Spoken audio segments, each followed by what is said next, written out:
Should you play Kirby's Dream Land for the Game Boy? Yes and no. Let's talk about it. The story goes King DDD has stolen all the Dreamlanders' food and the magic stars that the Dreamlanders get the food with. Now Kirby has decided to go get all that back and save the Dreamlanders. The game is not co-op, it's single player. And you don't really need the manual. The only thing that we really found that was really cool in the manual is that the item that we always thought was a tomato with an M on it is actually a bag of magic food that restores all your health. That's what they call it in the manual. We emulated this game using RetroArch, and we used the Same Boy core. If you're familiar with the Kirby games, it's the typical Kirby game that we all know and love, just minus one feature, the ability to absorb the powers from the enemies. If you're not familiar with Kirby games, it's a run to the right, try and find the exit, and either avoid or take out enemies as you go along. Kirby has the unique ability to suck in enemies and shoot them back out, and that can take out other enemies. The only abilities that Kirby does receive are ones that he uses from pickup items. So the mint leaf gives you unlimited kind of little breaths to take out enemies, whereas the spicy food lets you breathe fire, and candy makes you invincible, kind of like Mario's star. If you're not familiar with that, that makes you completely invulnerable to damage and instantly kill anyone that touches you. He also has the unique ability to be able to float in the air. He sucks in air, and then you just keep pressing A to continue floating as you move along, and you can stay in the air as long as you want. With bosses, there's the unique feature that you don't have to have anything special to go into a boss fight. They provide the tools you need to take them out, and be that sucking up a apple or a star or a box and then spitting it back out at the boss to take them out. Yeah, it's really cool that you don't have to have any sort of weapon or power or anything going into the boss fight, and you can still beat them. It's cool. The controls are pretty simple. It's a Game Boy game, so you just have the D-pad and two buttons. And one of those buttons is jump, which it's a quick jump that you can do. You can also press up on the D-pad to do a float jump, which is a little bit slower, but you can indefinitely float.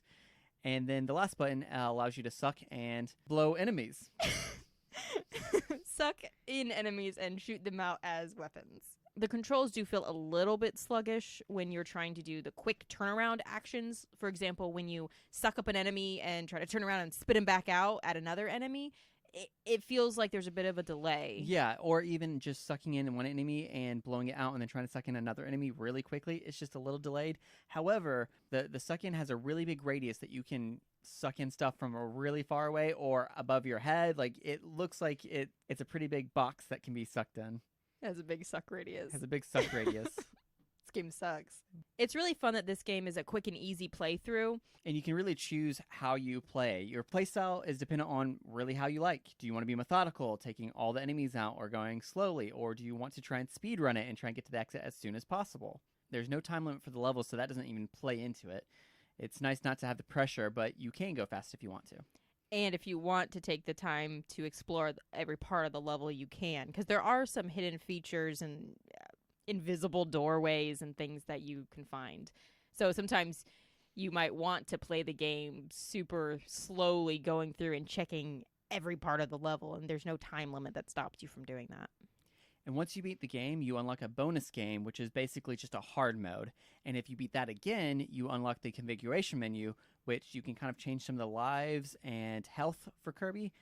And along with that, you have a sound test mode where you can sample all the music and all the sound effects, which there are a bunch of in. It's pretty cool to listen through it. This game doesn't have any sort of battery save or password system. You have to play the game from start to finish. But one good thing about it is you can't really lose the game if you want to keep playing it because it has unlimited continues. If you lose a life, you start back at a checkpoint, but if you lose a continue, you start at the beginning of the stage. So it's really not bad. You don't have to start all the way over from the very beginning.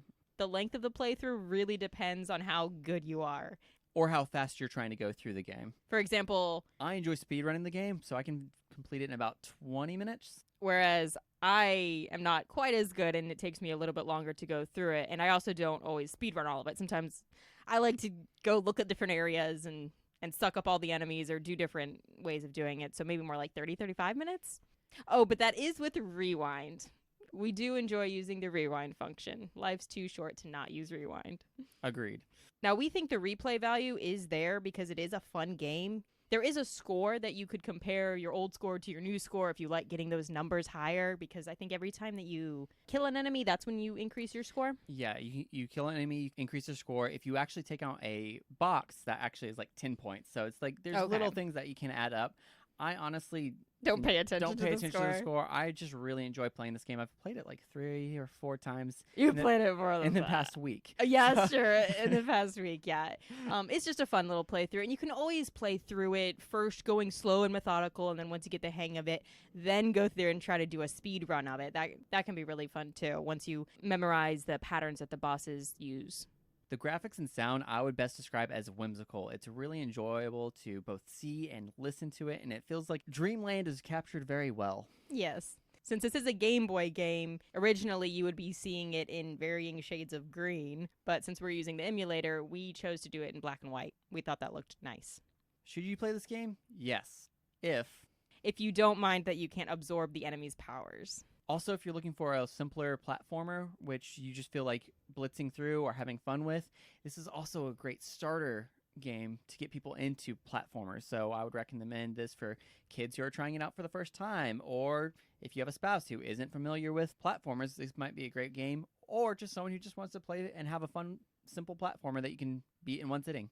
It's really nice with Kirby's floating ability that you can just float over things, so you don't have to be quite as precise of jumping to one really small platform, then jumping to another really small platform. There's none of that. We'll leave links in the description to the manual and to the game maps. Also, we'll leave a link into our next video, which will be a playthrough, which will have all the secrets that you can find in the game. Thanks for joining us. Bye. Bye.